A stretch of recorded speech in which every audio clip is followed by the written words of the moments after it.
I know you heard me on the radio. Flexing. She loved the sound of my voice, it's the best thing. Daydreaming of the jazz all day. Pick up the phone late night with Larry K. I know you heard me on the radio. Flexing. She loved the sound of my voice, it's the best thing. Daydreaming of the jazz all day. Pick up the phone late night with Larry K. Scarlet Nation, Scarlet Knights fans, welcome to another episode of Night Watch. I'm your host, Larry K. I hope everybody enjoyed themselves at that crazy win over Temple. I want to discuss that briefly, recap it a little bit, and then look ahead to our matchup this Saturday against Virginia Tech. If you guys haven't done so yet, if you're just tuning in for the first time, whatever the case may be, if you could take 1 second, I'll wait for you right now. Just click that subscribe button right there. Crush that subscribe button. Help this channel grow and help me continue to keep bringing more Rutgers content to YouTube and to the internet in general. Right there, it takes a second. Just hit that subscribe button. Everybody else and everybody in general, look, it's a good win. We are now 2-0. I think all of us or most of us expected to be 2-0 coming out of the matchup against Temple. But what I think we've done a little bit that people should be happy with, I would think, is that we have not only won the first game against Northwestern and the second game against Temple, both home games that we were expected to win, both games that we were favored in, but we have covered the spread in each of the first two games, and we have won both games in dominant fashion. And not only have we won in dominant fashion the ways you'd expect, i.e. the defense coming up strong, the defense creating turnovers and things of that nature, but the offense has continued to look proficient and efficient, and the play calling has, I know some people commented on my last recap video that there were still some head scratchers. Not every game is going to be perfect, but I understood why Shiraka was making some of the calls he was making at certain points in the game, even if those calls did not necessarily work. Not every play is going to work. That's how it is. But I do think the efficiency of the offense is one of the most encouraging things we've seen. Now, does that mean that all of a sudden we're going to change our preseason predictions drastically? All of a sudden we are going to think that we are going to take it to more Big Ten adversaries? At this juncture and at this point, no, I don't think it drastically changes anything. But what I do think it does is it gives us reason for hope. And it gives me reason to think that my preseason prediction, which did have us go bowling, is still alive. It doesn't mean I'm going to be right. It doesn't mean there aren't variables that can change that. But as of right now, I'm encouraged by what we've been seeing as Rutgers fans. Rainy game against Temple. I do think we would have had a better fan turnout had the rain not really just annihilated the tailgate scene. I was out there. I posted a small video. You guys could see a little video short just for fun, of the game on Saturday. And look, our tailgates, Chris, Krishna, you guys are out there. Margaret, you guys are out there holding it down. Griff the Myth, Brian, you guys are out there. All my tailgate people, man, holding it down out there. And I appreciate and respect that. So I was crushing my Italian subs and my cheesesteaks in celebration of Philly at the tailgate. But I think it did put a dent in the crowd. I think it definitely put a dent in the tailgate scene. And that's a shame because when you have a night game, it really kind of stinks sometimes when you don't get that awesome all-day tailgate and you don't get all those butts in the seats. But I think the crowd was still pretty decent. The student section definitely showed out. The corners near the student section were filled, which you always love to see. Everybody, for the most part, was wearing black for the blackout game. I thought that was a great turnout. The uniforms that our players had on looked very crisp. They looked awesome. I know the kids love wearing those uniforms, and they looked awesome. A little bit of a sparse crowd throughout the rest of the stadium. I do think we were louder. We were a more raucous crowd, especially when Temple was behind the sticks, even on first and second downs in the stadium as compared to the Northwestern game. So I think that was pretty cool. Let's jump into some stats. Gavin Wimsett, 10 of 21 for 198 yards and a touchdown, no interceptions. He didn't light it up per se, but again, you see another proficient game from Gavin. The one dime he dropped to Jaquay Jackson is what you want to see. It was encouraging. He missed another couple throws. That's going to happen. And I know people are out there saying he's erratic, he's inconsistent. Look, it's true that Gavin Wimsatt is not necessarily coming into the program the most naturally accurate passer that we have had. But I'd like everybody to keep in mind that this young man is a sophomore. This young man, when he first came in here, should have been still in high school. And remember, high school starts in the fall, and he came here early fall. So he should have really been just starting his senior year in high school when he got here. You got to look at the progression and the progress and the strides he's made. And I think if you do, even though not every pass is going to be a dime on the money, the fact that he's been efficient, smart with the football, has dropped some really nice dimes, including the pass to Dremel last week when he was on the run, which was a perfect pass into his chest, and including the deep ball against Temple. There are signs and reasons for encouragement. And I want you to understand there's going to be mistakes this year. He's not going to finish every game without an interception. There's going to be turnovers. That's part of growing pains. And part of the reason I think Gavin is that much better this season is because last year he took lumps and played for the rest of the season and committed turnovers and made mistakes. And that's how you learn. So I'm encouraged still by what I'm seeing from Gavin. He looks like a growing man out there. He looks in command of the offense, and you had another efficient game from him. And some of those passes were timely and led us to the victory in the first place. Kyle Monungai, 28 carries for 165 yards and a touchdown, averaging 5.9 yards a carry. Just an absolute beast. Coach Schiano said in the post-game press conference that, he was told by Monungai's high school coach that he was a guy he should take a chance on and bring into the program, and he was not wrong. I think a lot of people who had actual eyes on Monungai as a high school player said that, in contrast to Berger, who was coming out of the same school with him at the same time, and Jalen Berger was a much more highly touted recruit, that Monungai may actually be the stronger between the tackles runner of the two. And I think you are starting to see some of that as Kyle comes into his own. It was awesome to see him with another just performance full of absolute heart. He really willed the team for a lot of the game to that victory. Benjamin, only 5 carries for 36 yards, but averaging 7.2 a carry. Another nice showing for the young man, the true freshman out of Florida. Just great to see that we've got these guys in the pipeline. Al-Shadi Salam, 6 carries for 28 yards and a touchdown, averaging 4.7 a carry. I understand Salam's been passed by Benjamin on the depth chart, it looks like, at this point. Then you have Sam Brown coming back. You have Aaron Young. But Salam is a formidable running back. I'm glad to see he got touches. I'm glad to see he got in the end zone. If somebody goes down or if whatever, game plan dictates or just whatever happens, we need to call upon Salam. The running back room is deep. And I think this goes to show exactly what Schiano's been saying now for 2 years, which is we got to establish a pipeline, right? We have to have guys who we brought into the program young, who have now come of age, who are now upperclassmen, starting and making an impact. And we need guys behind them. We need guys behind them coming into the pipeline so that the pipes keep running and the program is established. And with this running back room, I think you're really starting to see what he means there. And you can see how it affects the team's play on the field, and you can see how it affects you're in my perception of the state of the program. Sam Brown did come back. He got a couple touches, 4 carries for 6 yards, average 1.5 a carry.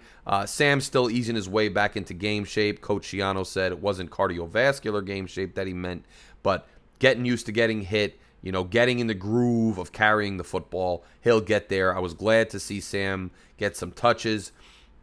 Don't forget, he also had the catch that went for 27 yards. It set up the touchdown that he scored on the ground. So it was very nice to see Sam Brown get re-involved in the offense. I think as he gets acclimated, as he comes along, he'll strengthen as the season goes on, and we know he's a very powerful weapon, and we're going to need him, certainly, as we get into the meat of the Big Ten schedule. But it was nice that we have guys like Benjamin, like Manungai, like Salam, who can carry the ball, and run a clock out and score points so that Sam could get acclimated. We haven't had that for the last few years where we have that amount of depth. And again, I think that's showing a lot of promise for what Schiano's trying to do with this program. Receiving, Jackson, 4 receptions for 95 yards, average of 23.8 yards per reception. Benjamin, again, getting the running backs involved in the receiving game. 1 reception for 33 yards and a touchdown. Washington, 2 receptions for 24 yards. Dremel, 2 for 19. Dremel went out with an injury. We're praying he's okay. Between him and Needham, Needham went out with what looked like a pretty bad injury. He was limping out with help to the sideline. Then I believe he had to be wheeled out. So we may have some issues on our offensive line going forward. But let's hope that he's back. Let's hope that he gets a speedy recovery regardless of whether it's this year or going forward. Holland Pierce also went down in the same play, and I believe it was unrelated. They both got hurt, but I don't think the 2 injuries were related based on the replay. But he did come back, and he did finish the game, so I think he'll be okay. We had Thompson from the D-line with an interception. Shaquan Loyal, as I mentioned in my post-game recap, another interception, which was timely and was great. It was an interesting game because Schiano said it in the post-game too, and I think we all know it. You start out looking dominant. And I think Richie Schneiderite on TKR actually said, look, I thought maybe looking at the first drive that Rutgers was going to hang up 40 points on Temple. And sure enough, they hung up 37. It just took a while.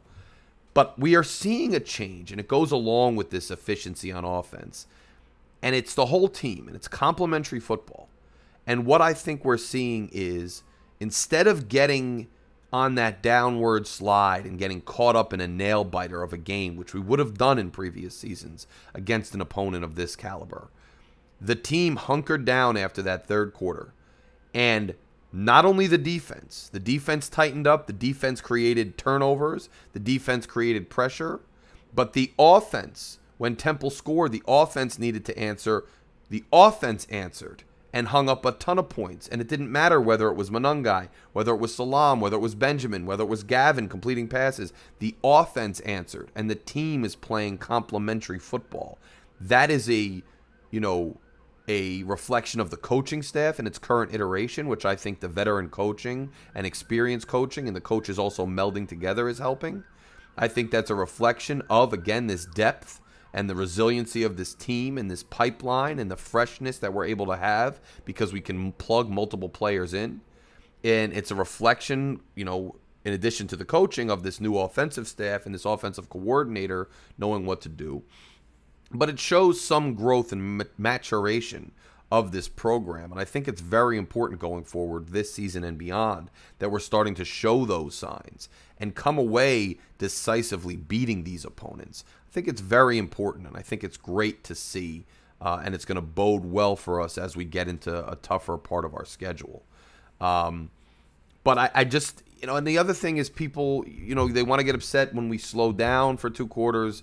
All of a sudden it's Gavin so erratic. All of a sudden it's Shiraka forgot how to call an offense. Schiano might be taking it over, and then giving it back and blah, blah, blah. Guys, I think sometimes other teams on the other side also want to win, also have playmakers, also have coaches, also want to make an impact. And they're going to make plays from time to time too. And our guys are human. And they can't be 100% all the time on the ball. That's just going to happen.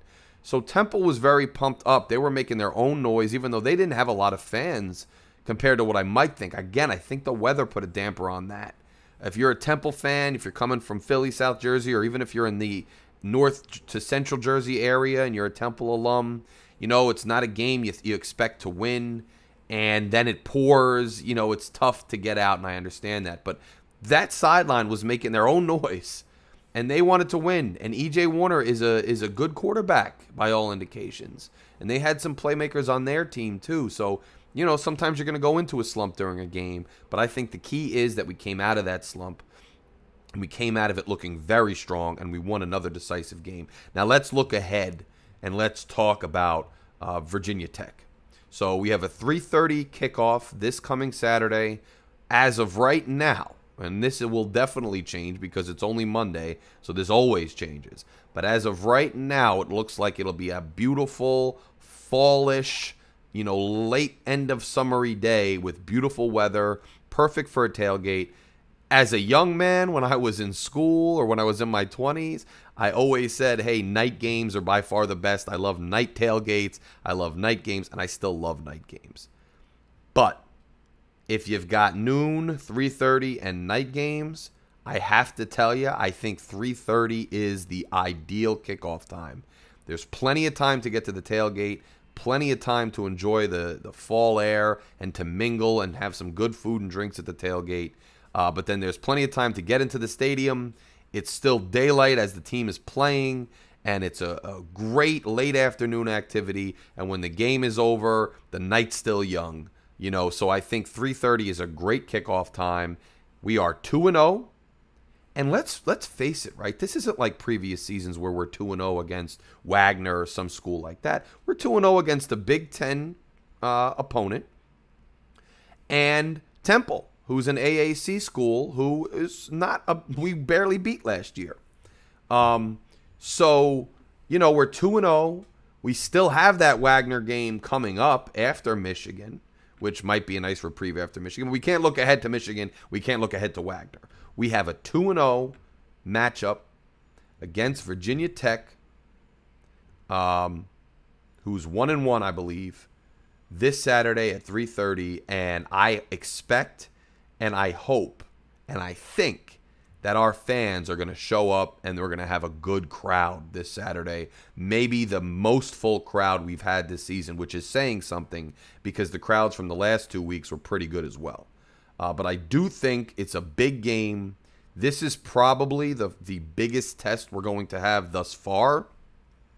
And I'm not saying that Virginia Tech is amazing. And I think earlier before the season, I think a lot of people circled Virginia Tech as, they're going to be pretty good.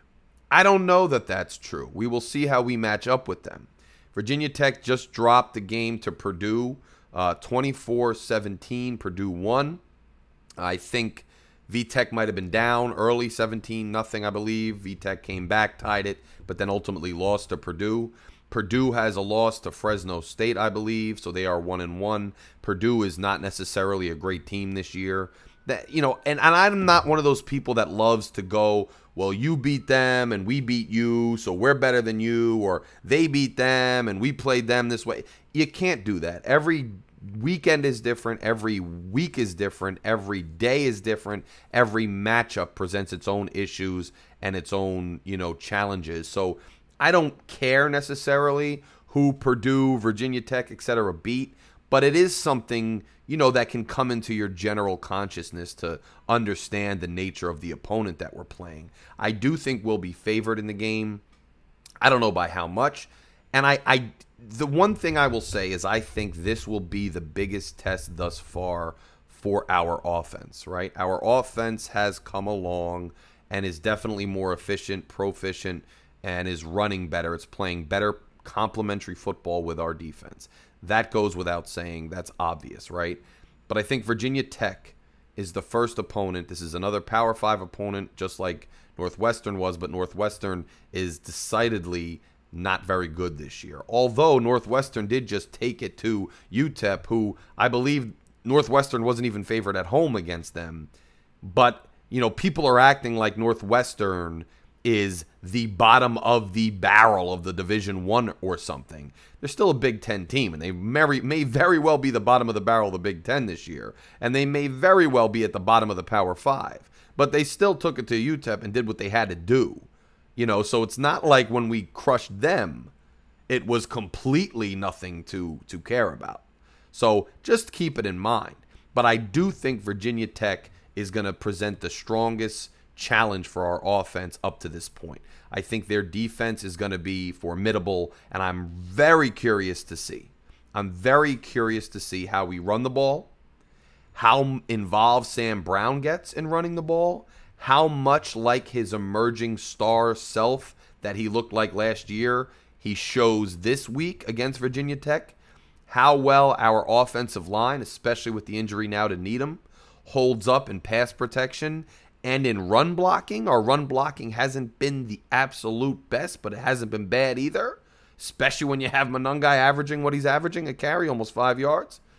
But I'm curious to see. I think Virginia Tech's offense really isn't going to be great, and if our defense can stay strong, can stay stifling, and can create turnovers, I think our defense might really be the key to this game. If our defense can disrupt Virginia Tech, create turnovers at opportune times, put us in position as an offense to have an easier path to scoring, even put us in positions where at least, even if the offense is having a tough time, Jay Patel could come in and connect. And by the way, Jay Patel, a 51-yarder. I believe the other one was a 46 or a 43, and then a shorter one. Jay Patel, man, came to show out. I always liked this for him. I like the kid. He got hurt last year. He had a lung issue. Otherwise, I think he might have taken the job last year. Flynn with the punting has been pretty good. Just throwing out the special teams, you know. And Jude, you know, look, as a kickoff specialist, he's been flawless. So, but I did just want to touch on that. I think our special teams will be key again against Virginia Tech and our defense.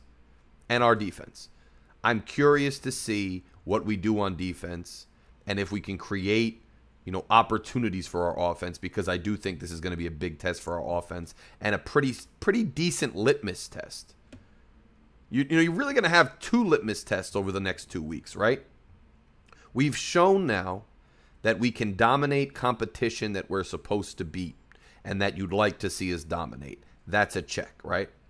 Well, now you're going against a team that you hope to beat. It's a home game. It's an ACC team that hasn't been as good as it used to be.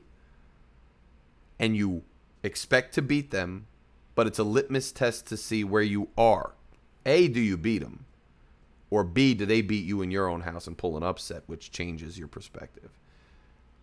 And, you know, after that, how well are you performing against another formidable Power 5 opponent on the offensive side of the ball, on the defensive side of the ball? That's the first litmus test, is this Saturday. And the next litmus test is, and no one's expecting to win, but the next litmus test is, now you're going away. You're going into Michigan. It's your first away game, and it's a top Big Ten opponent. Where are we against those opponents? Do we give them a run for their money the way we did 2 years ago? Or are we coming out and just getting smacked around as we've seen so many times against top echelon, upper echelon Big Ten teams, especially on the road? We have 2 litmus tests coming. And you really want to see us beat Virginia Tech, and you want to see our offense continue to be proficient and effective against Virginia Tech. You want to see our defense cause turnovers and really stifle Virginia Tech's offense. And then the following week, you want to see a team that looks like it belongs in the Big Ten Conference and can at least make teams hold their breath a little bit. So it's a very pivotal 2 weeks. It's been a pivotal 2 weeks prior to this, but we all expected to win those previous 2 games, I think. Although no one was overly audacious, it didn't seem, in the fan base. It seemed like there was a lot of caution both in the Rutgers media and the fan base, as there should have been. But I do think we showed a lot that, you know, can leave us encouraged. But now, you know, another big litmus test comes up and looms this Saturday. And it's going to be interesting to see what we do. Again, I'm looking for consistency out of this offense to show that they can still be efficient, still move the ball, still play complementary football and score. And I'm looking for this defense to turn it up a level and get some turnovers, put us in positions to succeed and really change the outcome and disrupt the flow of the game. That's what I'm looking for. Let me know in the comments what you're looking for. Let me know in the comments what you think of the show. Let me know in the comments what you think of the team thus far. Let me know what you're looking to see this Saturday and beyond. Let me know what you saw last Saturday against Temple. If you guys haven't done so yet, I'm asking you one more time, hit that subscribe button right under here. Fraction of a second, I'm bringing you content every week, and I'm doing my best to keep churning it out. There's not enough Rutgers content out there. Hit that subscribe button and support the channel. Go Knights. Larry K. out. Talk to you Saturday.